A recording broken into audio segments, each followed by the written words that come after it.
Welcome back to Tools and Track. In this episode, we're brought to you by the Rolling Stones.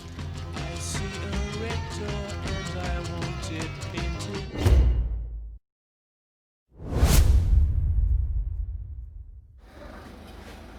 Adios. Time to do something else. Our chassis is gone. I need to now fill a week worth of productivity with no chassis to assemble with. That's okay though, because as I've alluded to in previous episodes, we've got a bit of a list of stuff to do that doesn't include the chassis. Most of that's going to focus around painting. So a lot of stuff that's went to the powder coating will get powder coated, which is fine, but there's other stuff that I've just kept here, mainly because I don't want to chisel powder coat off the other end. And let's be honest, I'm not doing a colour reveal here, it's all going black. So I can always paint the stuff that doesn't get powder coated. First on the list are these toe adjusters. Now, there's polybushing to go in this, but I also want to put a wee lick of paint around the outside circumference. There's a reason why I never sent this for powder coating as well, because really, just this top bit needs done. So why powder coat the whole thing and then have to chisel a thread off? I have also elected to believe the hype and try some of this Pore 15 paint, as it's meant to be, you know, stronger than anything else. So I've ordered a rather expensive tin of it, and it has arrived, and I am no longer into the hype. I was 20 quid, like seriously? I think I could paint like the caps of 2 bolts with this. Another interim task that I alluded to in our strip down episodes. Gearbox is off. Now, the reason for this is I had suspicions that we had a noisy pilot bearing, and we do, because that was spinning fairly freely in there, so I'm pretty sure it's not meant to do it. So I've took it out, and because it's a T5, it's a strange bronze bush, so it's not actually a bearing at all. Well, I suppose it is a bearing, but it doesn't seem to be lubricated. As you can see on the outside, evidence of a wee pickup on it. So I don't know if that's still good to use or not, but what I have done, oh yeah, that's I take it all back. I don't know what the story is with this, why it's become so shagged. But yes, we've ordered a new one, so we're going to throw it on, see if it sits any better than this one does. So, time for some sponsored content, sponsored by nobody. Do you often wish you were injected at high velocity with metal strands, but you just don't seem to be able to find an efficient way of doing this? What you need is a knot wheel. We are going to try and take the paint off of one of these. See when these actually start to break down, which is basically the minute you fire up the angle grinder. These will go everywhere. And by everywhere I mean into your leg at high velocity, strand by strand. PPE up if you're ever going to get one of these. And that's not one of these, we tell everybody we don't. I'm going to have everything on that I can have. Like hockey gear. Jesus, I am not picking these out of my skin again.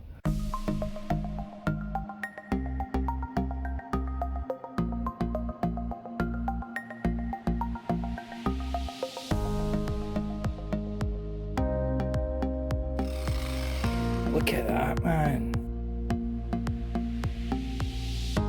Next up, we're going to deal with the rear hub carriers. That's these guys. Now, I need to obviously buff these down. It's going to create quite a lot of dust. Plus, there's also quite a lot of crap already sitting in the bearings. Now, I think what I can probably do here is pop out the duct guard, pop the 2 bearings out, and clean all this up with a lot of degreaser. Re-grease them and put them back in. That's the theory. Whether or not the duct guards come out without completely destroying themselves is another matter, but we can only live in.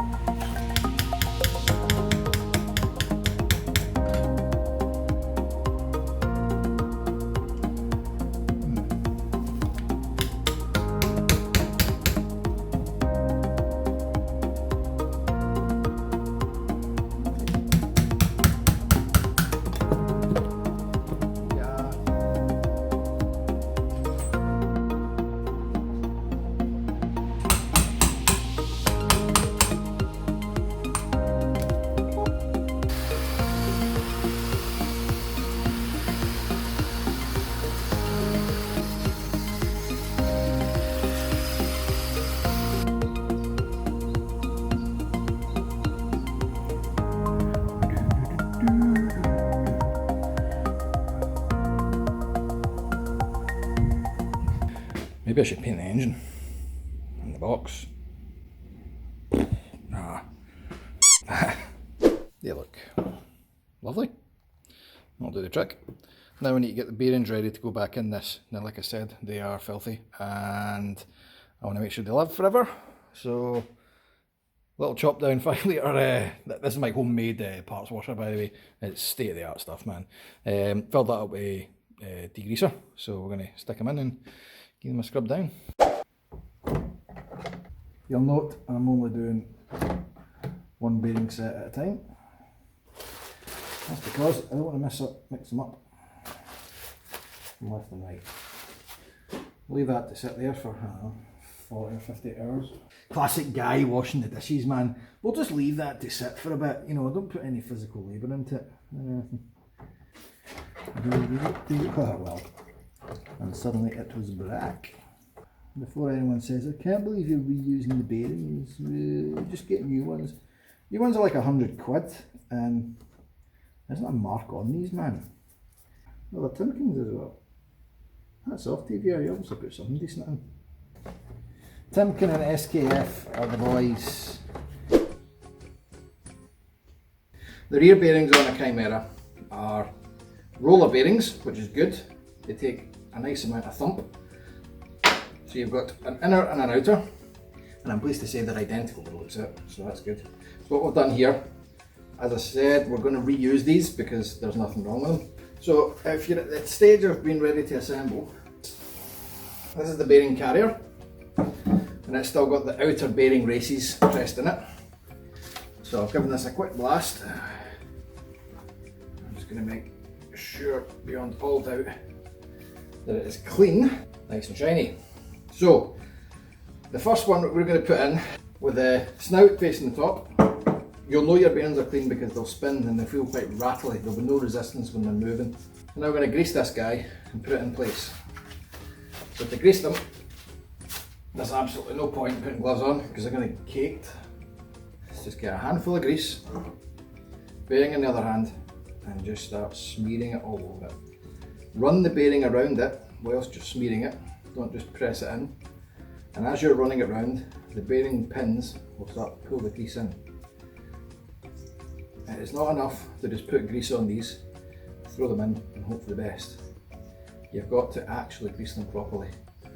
Also, this needs to be done clean and dust free, like I am doing. And in the case of just smear and spin. There's a lip on the top and the bottom. Just start pushing grease in everywhere you can find a gap. Obviously, having the tongue out the mouth does help this because it's quite furry. Once you've got them well greased, there'll be a bit of resistance as you start to spin it because the bearings having to push the grease around as they move. So that feels good, I like that. Before we drop it into the outer race, I'm going to just put an extra dollop around everything, just so that it's got a coating on it before it goes in.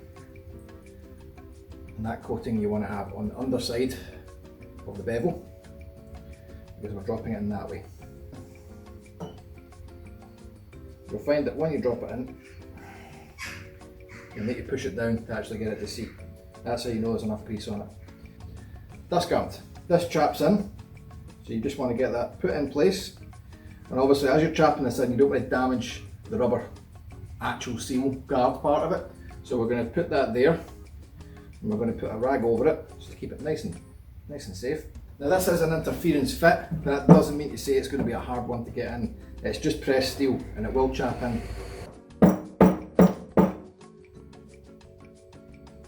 That's the guy. So you'll be finished with a nice even layer there with the dust seal sitting above.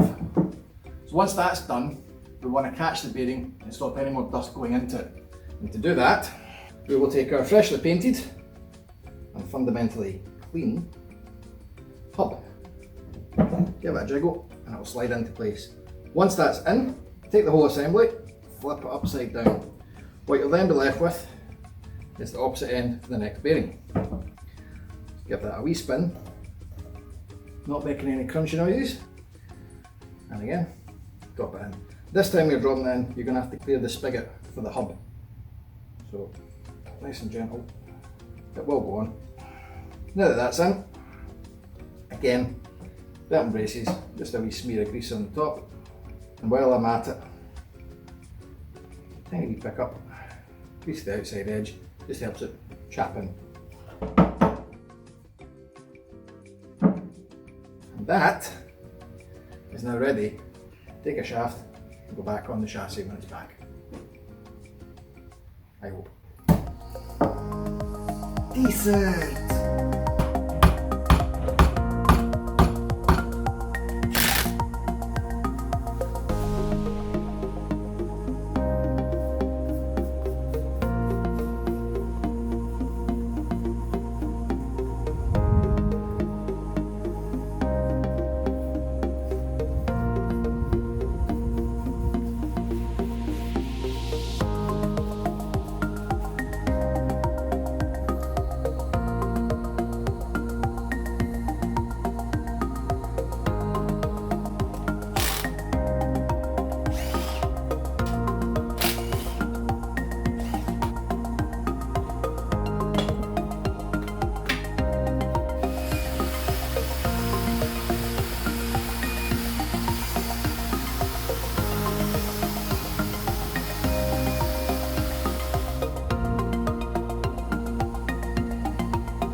So with our diff freshly painted, it's time to give it a quick service. This can be done on the car, but obviously it's a lot trickier, especially with access to getting it filled. Now there's a drain plug on the back here, and a fill plug around at the side here. Word of caution, always make sure you undo the fill plug before you drain the oil out, because if you can't get it off, you're going to have a diff with no oil in it, and that's going to cause you a bit of pain. So our fill plug's 30mm, here's hoping it comes out. Easy. With that cracked, it's now time to take off the 13mm drain plug at the back.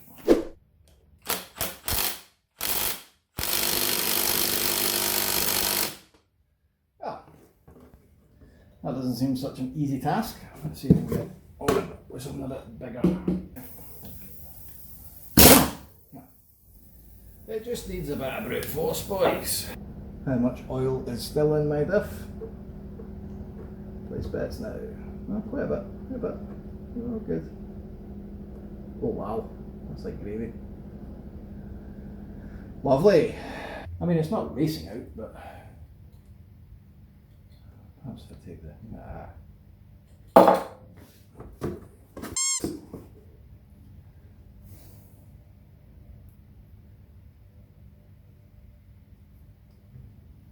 interesting smell. Well, whatever goes back in it won't smell so bad. Laminar flow, bitches. Down to the last dregs. Oh, careful now. Okay, for the oil, it's 75W140 LSD oil that we're sticking in this. Why? That's what BTR recommend. So, got myself a nice wee easy pour bottle. And all we do, it takes 1.6 litres, but this is 1, so it will go in and empty itself completely. So we're just going to cream this one in immediately. Toast half of this in, and we're going to have to start looking for a drip. Nope, that's the level. Stick the plug back in, and that is ready to go on when we get the chassis back. While we wait for our chassis to return, the two bits I have retained, these toe adjusters, we can actually polybush because that kit's managed to arrive. Yay! So, polybushing the refit. This is our polybush. Now you'll note that I've not painted the inside. This will need to be bare metal, otherwise you're going to have trouble getting these to fit. Your polybush will come apart into 3 sections. 2 polyurethane bushes that press in against each other, and then a steel tube that runs through the middle and holds it all together. So, simple pimples. Push one in, flip it around, push the other one in, give it a bit of a press together in the vise. One angle, and flip it 90 degrees. And the other. You all feel a wee bit of creaking. That's how you know it's pressed. Once that's done, another little douse on the inside. Get a steel tube, push that through, and again in the vise, just to take it home. Do not over tighten the vise at this point, because all you're going to start doing is crushing the tube. One polybushed toe adjuster, ready to go back in the car.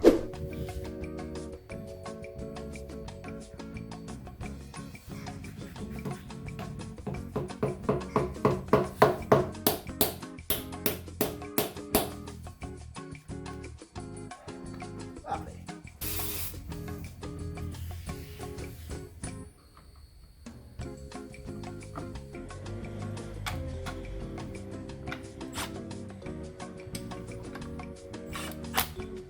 Oh yeah, talk time.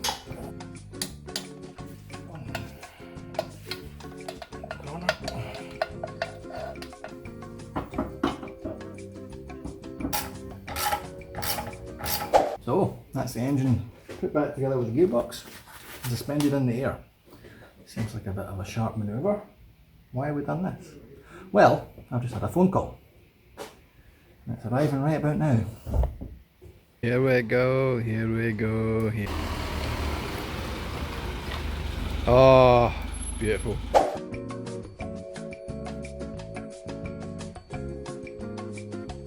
That's our chassis landed. We'll put it up on axle stands and we're going to start the big, long process of reassembling it now. First thing I think I'm going to do is add a bit of stability. At the moment, yep, it's landed, but it's a bit wobbly. I'd like to put a wee bit of weight in this. That's obviously going to make things a lot easier to work around. Anytime I'm leaning against the chassis, it's not at risk of kind of counting or anything like that. So, what's the heaviest thing I can stick in that's not going to require a lot of work? The engine.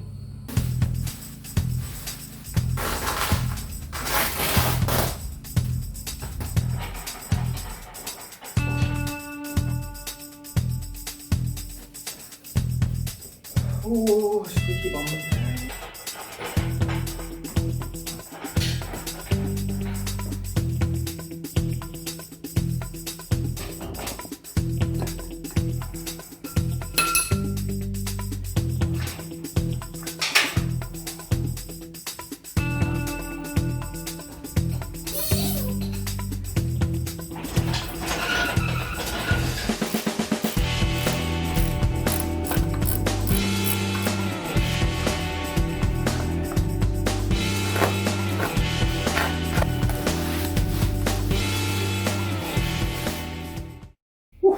That's our engine in. I think we're going to call time on it there for the moment. Tune in next time when we get this chassis ready to take a body. Thanks for watching. Don't forget to subscribe and we'll catch you next time. See you later.